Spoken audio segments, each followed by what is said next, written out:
it's a pleasure and honor to be in this dialogue with you. But I think that a huge part of what you haven't said is you've offered a recognition that mass incarceration has not worked, and that is an unfortunate consequence of government practices that just didn't work.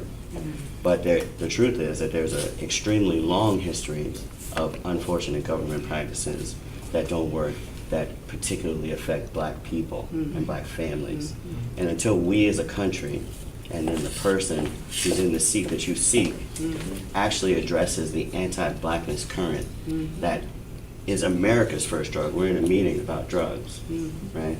America's first drug is free Black labor and turning Black bodies into profit.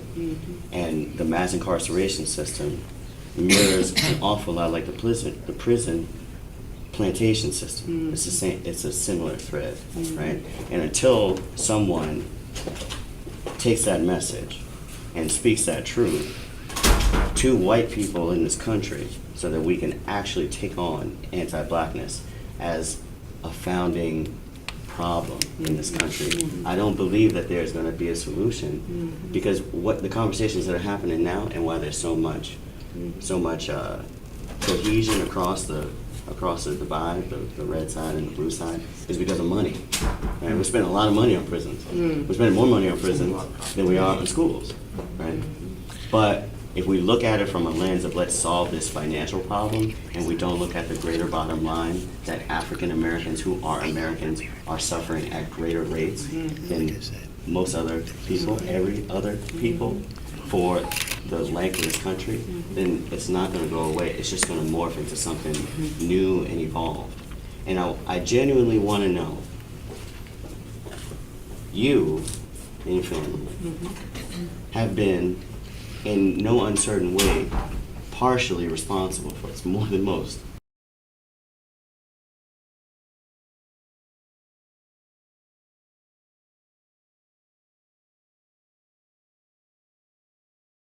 Now, there may have been unintended consequences, but now that you understand the consequences, what in your heart has changed that's going to change the direction of this country? Like, what in you, like, not your platform, not what you're supposed to say. Like, how do you actually feel that's different than you did before? Like, what were the mistakes? And how can those mistakes that you made be lessons for all of America, for a moment of reflection on how we treat Black people in this country? I just want to, and I apologize, we have I would really love to allow her to answer this question. I'm not and stopping. We've worked really hard. We've driven so many hours. We're not stopping. I'm just letting you guys know before, because we've got a couple more minutes. We still have more people in the overflow that are waiting. So I'm not interrupting what you're about to say. I just wanted to sort of give you guys a heads up on timing. So we've got limited time. Well, obviously, it's a very thoughtful question. It deserves a thoughtful answer. And I can only tell you that I feel very committed to and responsible for doing whatever I can. I've spent most of my adult life focused on kids through the Children's Defense Fund and other efforts to try to give kids, particularly poor kids, particularly Black kids and Hispanic kids, the same chance to live up to their own God-given potential as any other kid. That's where I've been focused. And I think that there has to be a reckoning. I agree with that. But I also think there has to be some positive vision and plan that you can move people toward. I mean, once you say, this country has still not recovered from its original sin, which is true. Once you say that, then the next question by people who are on the sidelines, which is the vast majority of Americans, the next question is, well, so what do you want me to do about it? What am I supposed to do about it? That's what I'm trying to put together in a way that I can explain it and I can sell it. Because in politics, if you can't explain it and you can't sell it, it stays on the shelf. And this is now a moment in time, just like the civil rights movement or the women's movement or the gay rights movement or a lot of other movements reached a point in time the people behind that consciousness raising and advocacy, they had a plan ready to go.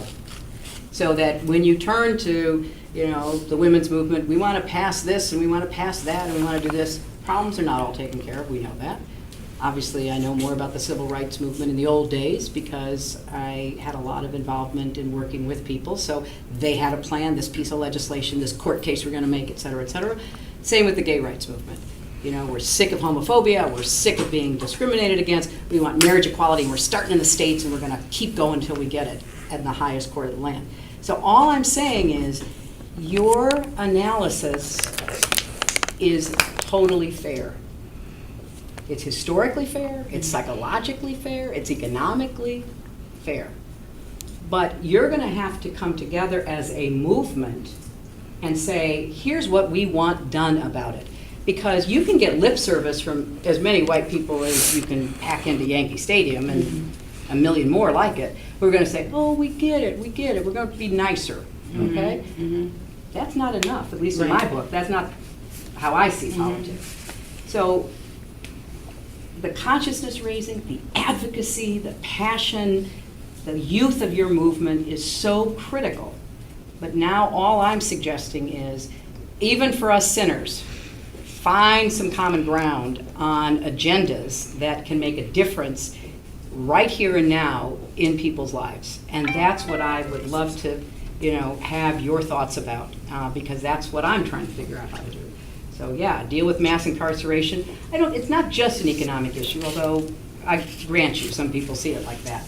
But it's more than that. I think there is a sense like, low-level offenders, disparity in treatment, we got to do something about that.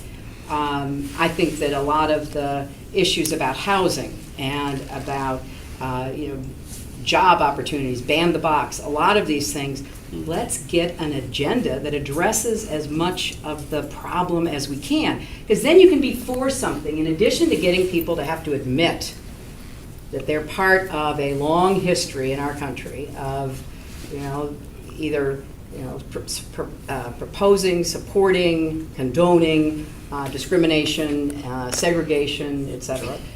Now, what do we do next? And that's what I'm trying to figure out in my campaign. So that's what I'm doing.